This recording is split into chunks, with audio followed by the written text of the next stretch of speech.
Hi, it's Kyle from Bitewing Games, and today we're learning how to play Tabriz. In Tabriz, your goal is to become the most famous carpet maker. To do so, you must complete commissions.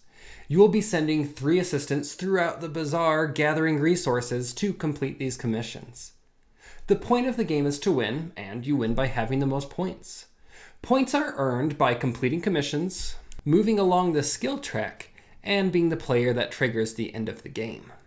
Each round, you will move your 3 assistants to a new location, taking the action of the location you place your assistant. Some locations will let you draw new commissions. Others will let you buy resources, trade resources, or roll dice to earn resources. After all players have moved their 3 assistants, the round ends. Let's take a look at the setup. And this is a prototype copy, so yours may look a little bit different. Set out the main bazaar board. Use the appropriate side for the number of players. Place the prestige marker near the board. Place the resource tokens, dice, and coins within reach of all players. Place the market square tile in the center of the board. Separate the remaining tiles by type. Note that some tiles have slight variations, like this diagonal corner, and for the shop tiles, some of them will have this little notch here on the top of them. Randomly place each tile on the matching locations on the board. The tiles are 2-sided. For your first game, it's recommended to use the side with this symbol. For a 2-player game, remove the 2 dual shop tiles, the ones that have 2 colors of resources. After all tiles have been placed, place resource tokens on any spots that have an icon below them. In this case, I will place 3 green cubes. If I were playing with 2 players, I would just add 2. If there are any locations that show dice, roll the indicated dice and place them on the tile. In this example, I will roll 1 die and place the resource on the tile. Shuffle each of the commission decks separately, creating 3 face-down draw piles for the laborer, merchant, and aristocrat commissions. Deal each player 4 laborer commissions. They will select 2 to keep and discard the other 2. Give each player a skill token and player mat with the skill track showing. The other side's for solo mode. Each player will take the matching prestige token and 3 assistants. Place your skill token on your character, and the prestige marker on the 0 space on the main board. Place the 3 assistants on the market square tile. To finish setup, give 10 coins and the first player token to the player who most recently pet a cat. Give all other players the indicated starting coins and resources. Okay, so the game is all set up. Onto the actual gameplay. The game will be played over rounds, each round consisting of a workshop phase and player turns. The workshop phase is essentially resetting the game between each round, and we've already set up the game, so for our first round, we don't do a workshop phase. For your player turn, on your turn, you will move 1 assistant up to 3 spaces away, following the footsteps in either direction. That means this assistant could move to any of these locations. The only exception is the market square. No matter where an assistant is, they may always move to the market square. And they do have to move each turn. Your assistants can't stay at the same location for 2 turns in a row. The one exception is the market square. They could stay at the market square multiple times. Lay the assistant down to indicate that you have moved this round. You can choose to take the action on the tile your assistant lands on. More on that in just a minute. The last thing you can do on your turn is complete 1 commission. To complete a commission, you need the required resources shown here. As soon as you complete the commission, return the resources to the supply and earn the reward listed here. Some cards will show a bonus action here. These bonus actions can be taken each round in the workshop phase. More on that in a bit. So, the starting player will move 1 assistant up to 3 spaces, they can take the action on the tile, they can complete a commission, and then the player to their left will do the same.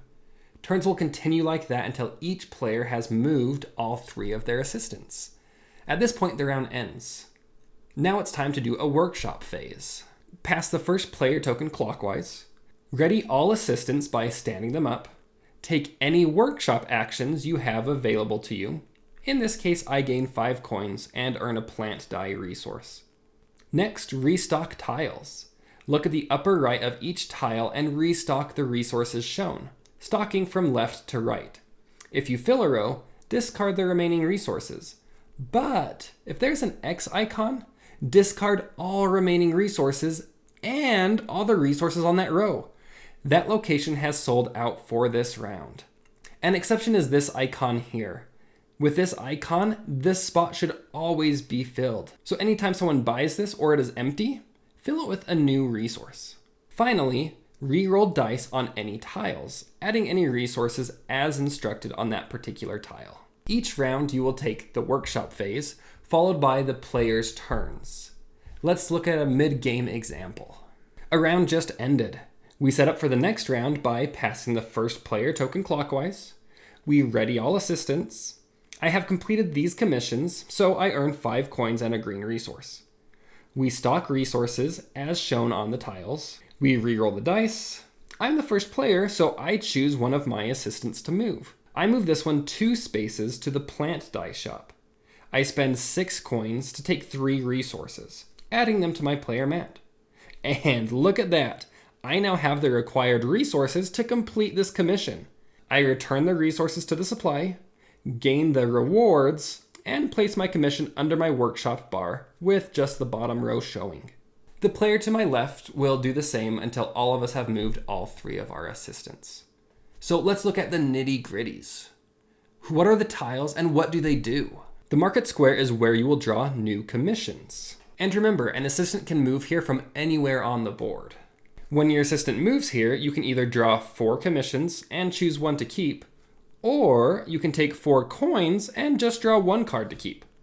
You can only draw commissions from the laborer draw pile to start the game. Shop tiles allow you to gain resources. Resources are placed from left to right, but are purchased from right to left, as indicated on the shop tiles.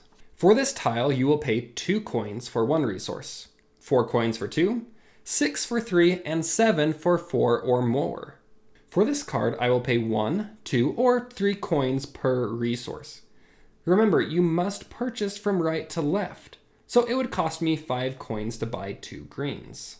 Some shops are dual shops, meaning they sell 2 types of resources and are generally treated independently. In this case, I would add 1 wool and 1 camel hair to the shops.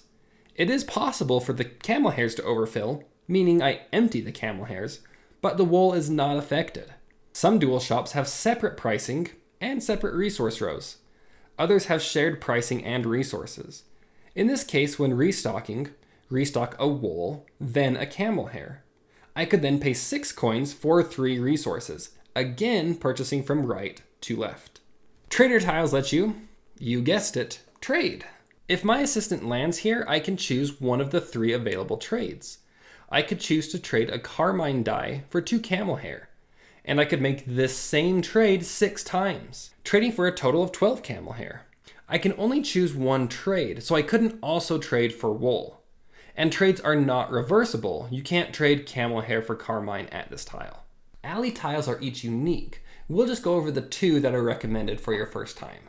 Gita's Warehouse. This tile lets you roll 1 die of any color and pay for that resource. Or you can roll a second die and pay for both resources. At that point, you can buy both or choose to roll a third. You can roll up to 5 dice this way. You must purchase all of the resources that you rolled. So if you roll more than you have money for, too bad, so sad, you just don't get to take that action. Quick example. I roll a green, which I could purchase for 2. I roll a second die and get a red. I could purchase both for a total of 6. But I roll a third die. I could roll up to 2 more times, but I don't have that many more coins, so I decide to pay 9 coins for the 3 resources. The Caravansary. During setup and the workshop phase, roll 1 die. Place the rolled resource on that tile. When your assistant lands here, you may re-roll that die or switch it for another available die from the supply which you'll roll.